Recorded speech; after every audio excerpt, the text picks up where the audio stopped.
Hi, I'm Elizabeth, And I'm Cindy. and we're here with another Feeding Frenzy for the Master Key System. We're on part 1, day 43.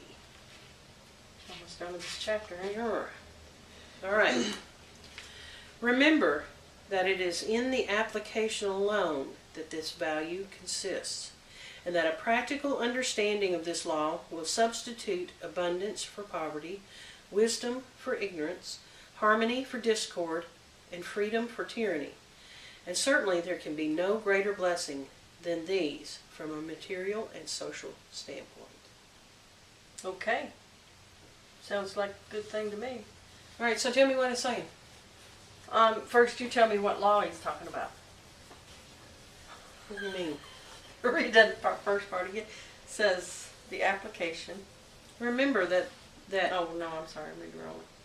Remember that it is in the application alone that the value consists, and that a practical understanding of this law will substitute abundance for poverty, etc. and so Okay. forth. So what law?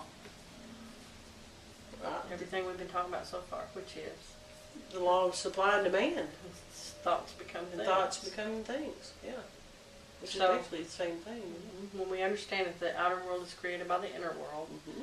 then we can replace poverty with abundance and all those other things he mentions. Well, but like he said, it's the application alone where the value is. So what does that mean? What- What's the application? We have to put it into action. Okay. We have to So put we it have into to action. apply what we learn. Mhm. We can't just know it. We have to apply it. Mhm. Okay. So like, there's knowledge and there's wisdom. And what's the difference? The action. Application. Yeah. Yeah. Applying the The knowledge. action. Okay. So do you see value in that? Yeah. Yeah, I think he's saying you know this stuff, but it's not going to do you a darn bit of good until you put it into action. Mhm. Until you do something about it. Until Mhm. you act on it and act like you believe it. Mm-hmm. You know, I've been studying this stuff a long time, and it took a long time before I could really act on it because I didn't believe it enough. Is it that No. you didn't believe it? I didn't trust it enough to act. I mean, we've talked Mhm. about this before, that, you know, I can say I'm not afraid of snakes, but put one at my feet and I'll show you whether I am or not. You know, Mhm. it's what we truly believe is going to come out when we're faced with it. Correct. So moving this stuff to our subconscious is what Mhm. we're trying to do, because we want to be able to act on it without thinking about it. Right. So it's not just the study. It's the still application. not just the study, even though we learn more and more and more and more. It's how much we're actually applying to our everyday Right. that makes the difference. Right. And Or then how much we're once comprehending at a gut level. right.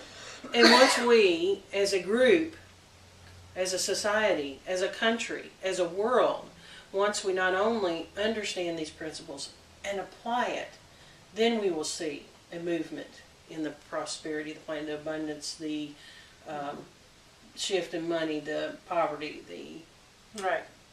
everything else that we seem to be fighting. Mm-hmm.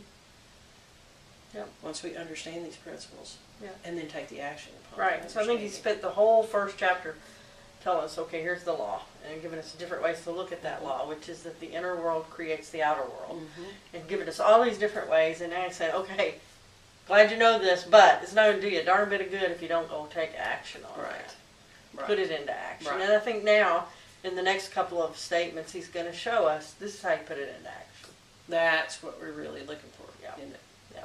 So we can So- make some serious changes. You ready to put it in action? Sure. Are you ready? Here we go. Here we go.